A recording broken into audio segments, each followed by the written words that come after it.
Jai Shri Mataji. Good morning, everyone.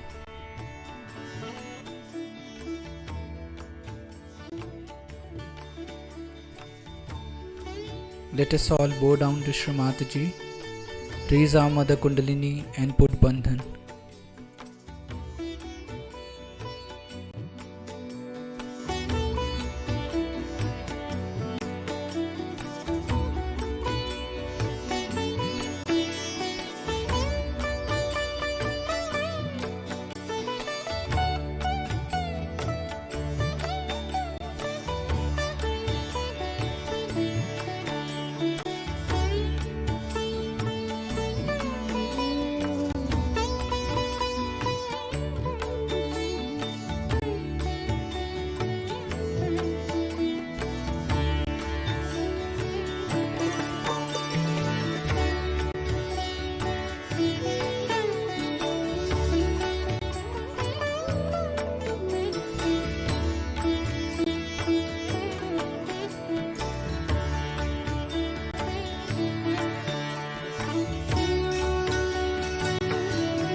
Shri Ganesh Mantra.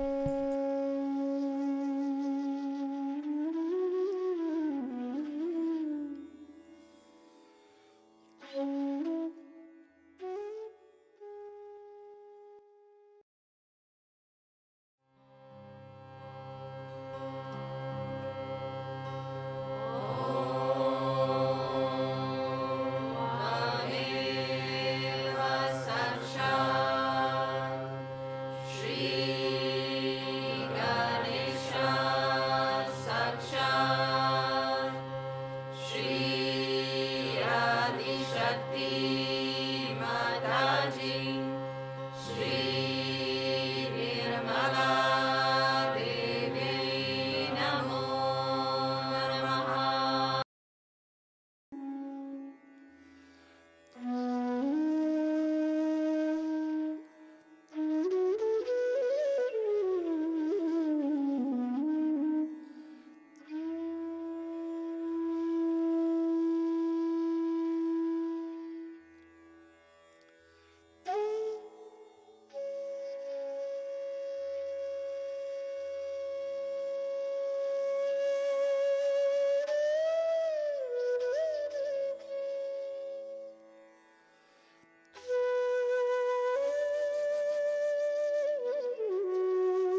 In this meditative state, we will now hear Srimataji's speech.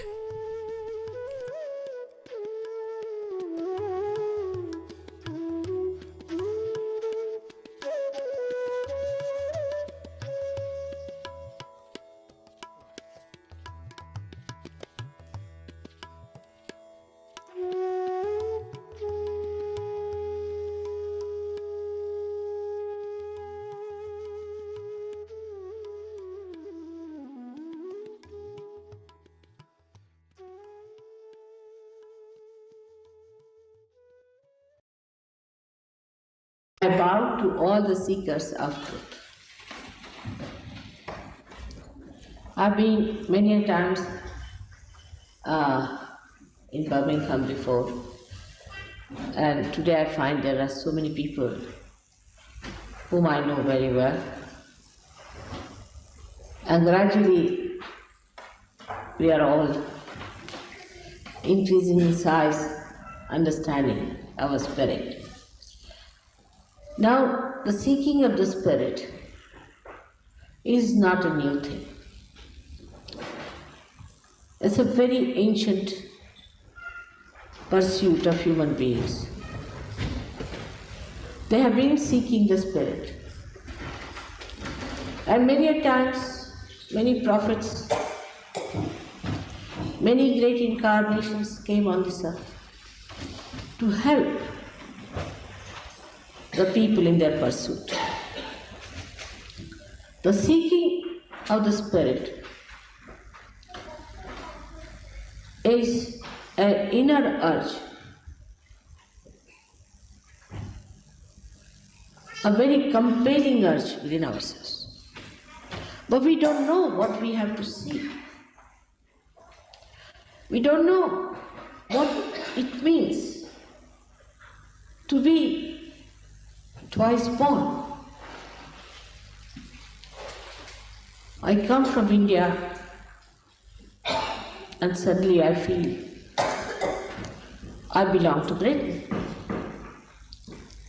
I become British and I feel the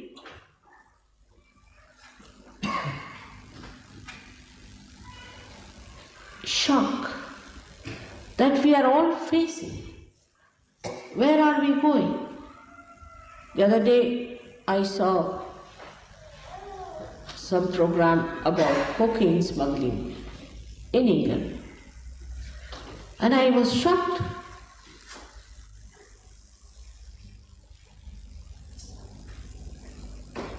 All self-destructive things sometimes can be misunderstood as spirit seeking. One can misunderstand. But they lead us nowhere, is a fact. Then why do we do it?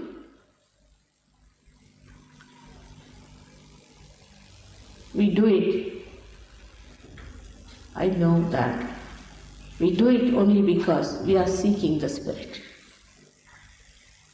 It's very misleading. We seek the spirit in wrong things. This urge we think will be fulfilled by wrong things, by doing wrong to ourselves, by harming ourselves, by torturing ourselves. We get bored. Why? Why do we get bored of life? Life should be bubbling with joy. Because we think life is worth nothing, we have to seek. And what do we seek then? It's an amazing thing. How many seekers are born in the West? So many seekers. Even I talk to little children and I'm surprised that there is seeking within them. They are seeking something and they don't understand the mystery of seeking. They don't even understand what they are seeking. But they think there's something wrong, they feel frustrated, angered. And they feel that life has not given them what they wanted. They are bored, stiff. They don't know what to do. So they take to vandalism, some sort of a sensation. They try to destroy others or themselves. So the human mind today is at a different level, we must understand, especially in the West. Of course, East has its own problems, but it has traditional understanding about seeking and it understands what to seek. But in the West, such intense seekers are there and they don't know what to seek, what to achieve, what is spirit. It's a big problem. But today one has to realize that the category of people that are born in these modern times are very different from the people who were born about, I would say 50 years back. They had political ambitions, economic ambitions. They wanted to achieve political freedom, power. That generation is practically over now. They have realized that in this power game, they are not going to gain anything. It's a subject finished now for them. It's something absurd. They find the whole thing is a joke. Same with the economic problem, like there was once upon a time a gold rush. So everybody rushed to find the gold. Today, if anybody wants to do that, people will think, are you mad? Must be joking. So the category of people today are of a different level. We must be aware of that. We must understand that the category is very different, which perhaps media people don't understand so much. I don't think they have any idea as to what is the level of awareness of human beings today in the West. They are still of that old school which was busy fighting elections or strikes and this and that, all nonsensical things. But the people who are aware are many, many more than what we know of. That they are seeking something very different that their fathers and forefathers did not seek. Because the times are such. Today it's a special time.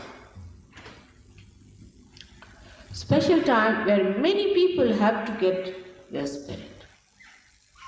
But then again we are misled. Because people who are trying to exploit this have found a good market. And they come down to find out how they can market their goods in this new awareness of people. We get enamored because we are still not fully conscious or knowledgeable about what to expect in your spiritual pursuit.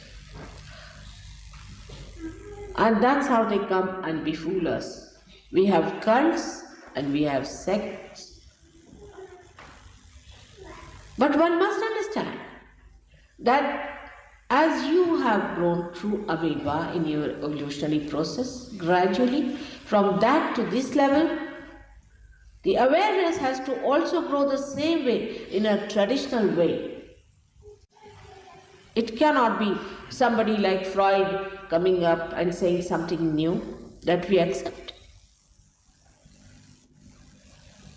Suddenly, how can we deviate from all those who talked of something very different from what Freud has been talking? Because it's a mind which is of course very aware, but also it is what we call a very right-sided mind. As is described in the Gita, they are called as the people who are Rajasikas, the people who are in action. They live with the power of action. So the people who live with the power of their action live with their egos. An ego likes something new. Some sort of a new stuff comes in. They think, oh, why not do that? Try this, try that. It's like a horse which wants to go into every new direction and face. It's a very venturesome horse, I think. And that's how something new somebody says, everybody jumps to it. We are not new ourselves, we are ancient. And when we take to some new idea suddenly, we find after some time that we have to recoil back, because these are all mental projections. And that's how in every religion there have been sects formed. Because, say, Catholicism, Martin Luther, who was himself a realized soul, saw that Pope was doing all kinds of wrong things, so he started a new sect. But it's a mental projection still, I would say, though he was a realized soul. Then out of that came out, I don't know how many churches. So now we have an unification church, which turned out to be another horrible stuff. Then we have unity church, where they unite all these sects. It's all projections, all branches of that mental movement. But the essence is lost. In the first case it was lost, and it was completely forgotten in the last case. So that's how the sects were born. Now we find Pentecostals. The other day I was reading the harm it has done to people. We have all kinds of Seventh-day Adventists. What does it matter? What was the seventh day Sabbath? Supposing you have your Sabbath day, say on the seventh day, will you become righteous? Will you become virtuous? Will you become your spirit? By changing a particular type of ideology or thought, will you be transformed? Will you become great? Will you become a superhuman being? No. Then what? You think that by going from one sect to another sect, you'll achieve something great. You will just form different social orders, that's all. Then you have anti-culture. Another sect formed as a reaction. That also is another problem. All these venturesome ideas of this horse takes you from places to places, and you think, why whenever we try to do something, why we are committing the mistake? Because we have forgotten the fundamental. And the fundamental is very simple, that you have to seek your spirit. And when you seek your spirit, it is a spontaneous happening. It's a living process in your evolutionary process by which you become the spirit. By mental projection you cannot. Then the people who took advantage of the situation that there are so many seekers on this earth, they started all kinds of cults also. I've been talking against them since 1970. That don't go to these cults. These are another ego pampering stuffs. Suddenly they start a new idea, it appeals to you. Suddenly someone says that, no, by leading this kind of a life, you'll achieve what? You accept it. Why not find out? Since ages, people have been writing about the spiritual life. What does that mean? How to achieve it? Why do you take to anyone who just says that this is so, this is so? Because perhaps they have a nice circus, or a publicity. There must be something that is so attractive that people take to it. Or maybe it is some sort of an ego pampering that you want to join these cults and get destroyed. There cannot be a cult for your ascent. What cults did you follow to become human beings? The nature itself works it out. It is a spontaneous happening. But for a person who lives only with mental projections, morning till evening you see television or listen to radio, is nothing but mental projection all the time, you see, hovering on your head. You cannot think that there is something beyond that mental projection, which is the reality. So you find reality horrifying, absolutely horrifying. You have to pay the tax, you have to pay the rates, you have to pay this, you have to be like this, you have to be dressed up like this, you have to have clothes like this, all kinds of pressures on your head. So now what to do? How to get out of this? This is reality for people. So then we accept the drugs and the alcohols and things because we want to get out of it. That gives definitely a sensation, hallucination. But reality in itself is so beautiful, is so surmounting all this, that we have to honestly understand that if it is reality, it cannot be hallucination. It cannot. You cannot pay for it. You cannot follow somebody who says something against the tradition of evolution. It has to be fundamental.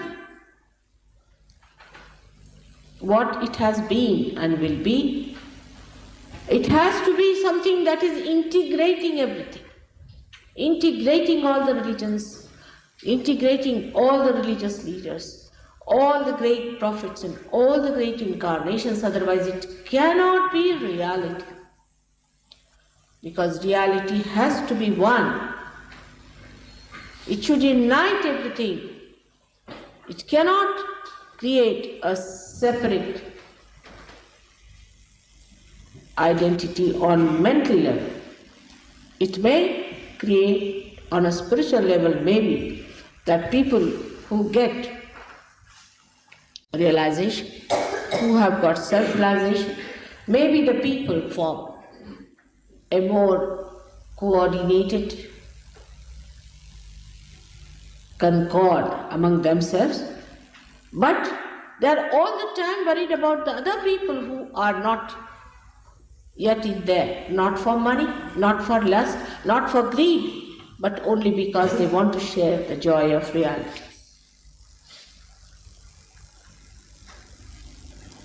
This has to be first of all understood by all those who are seeking that reality cannot be a mental projection. Neither can it be an emotional projection which we can manage ourselves.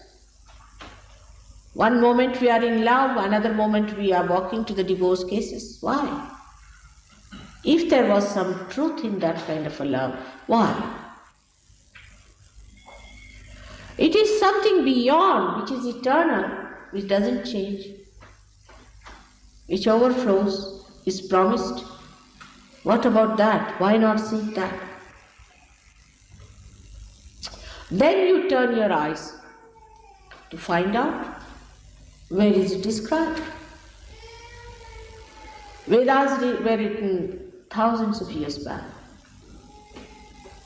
And every Veda, whichever you read, the Upanishads as they are called, as the people where they are described about human beings, have taught that you have to worry about your spirit. It's the spirit that is important. Then you have other people. In India we have 14,000 years back some great poets. All of them have said the same. Then we have people In other countries like Abraham, like Moses, we have Confucius, Lao Tzu, we have Krishna, Rama. All of them have said one thing and one thing, that you seek your spirit. If so, then how? We should again look back. Is described. How to seek? Is described in Gita, but much before that, it is described in the Vedas very clearly about the Kundalini and the 7 chakras. Nobody says in any book that when the Kundalini awakens, you become mad or you start jumping like a frog. Recently I went to Pune, and there I was surprised that the Brahmins of Pune, who are supposed to be very learned people, were all suffering from high blood pressure, from kidney troubles, from insanity. I mean, name any disease they had. I said, why are they suffering like this? So there was one fellow called Gulwani Maharaj, who really came as the killer of all these Brahmins, I think, that they followed him. And their main person came to discuss with me about his religion, so-called. And he started asking me, do you know about Tarunopai or Nopai? I said, what is that? I've never heard. Where is it described? Oh, you have never heard about it? I said, no. Do you know about Shaktipat? I said, I've never heard about this. From where does it come? Which book? Oh, it's from one book. I said, which book? About 60 years back, there was one Vishnutirth, Swami Vishnutirth, who wrote this book. I said, really? He's the only one, only 60 years back, this fellow comes up from somewhere, writes down something new, Arunopai, Tarunopai. All the Vedas, all the Shastras are all finished. Bible is finished, everything is finished. Only this fellow 60 years back comes up from somewhere and talks about Shaktipat, and you believe him. All of you, the Brahmins, the educated, the learned. I said, where do you see these verses in the Vedas? Show me. Where do you see them? In the Patanjali Yoga Shastra. Show me.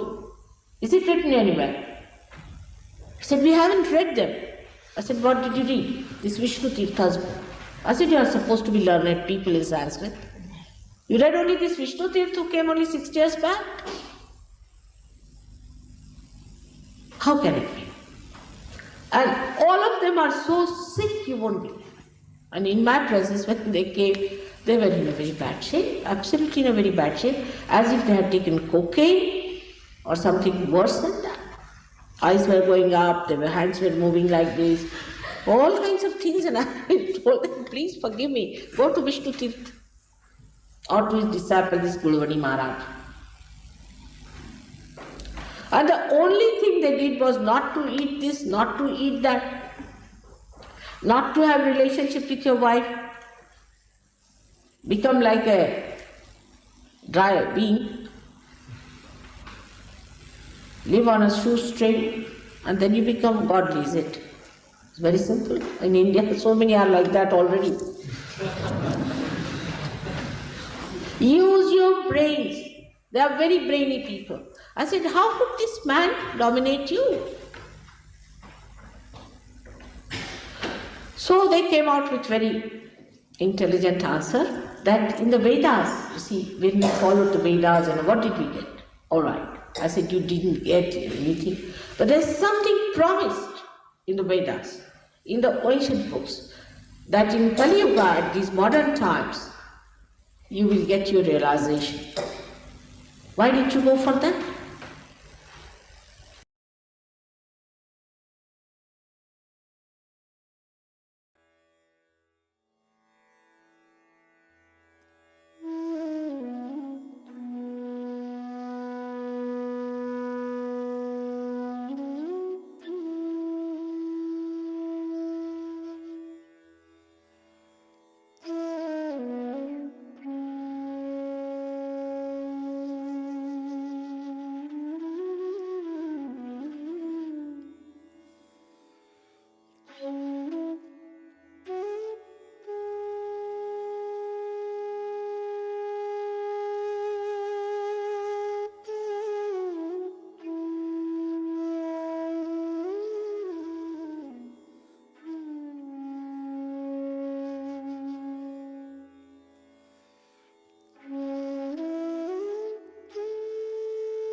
Mahamantras.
We thank you, Srimataji, for this beautiful collective morning meditation.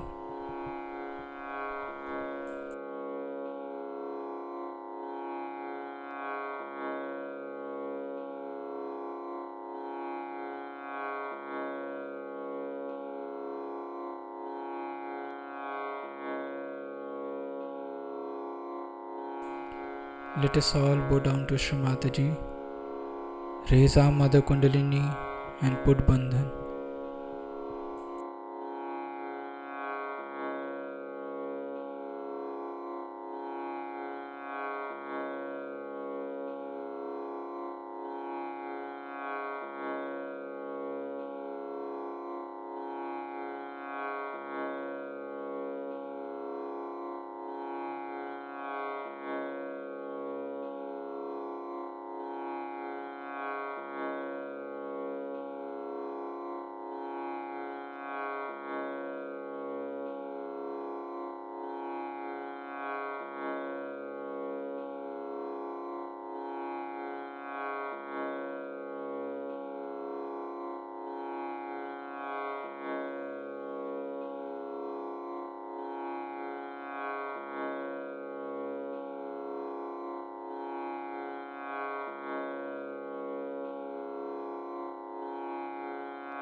We'll join again tomorrow at the same time for the collective morning meditation.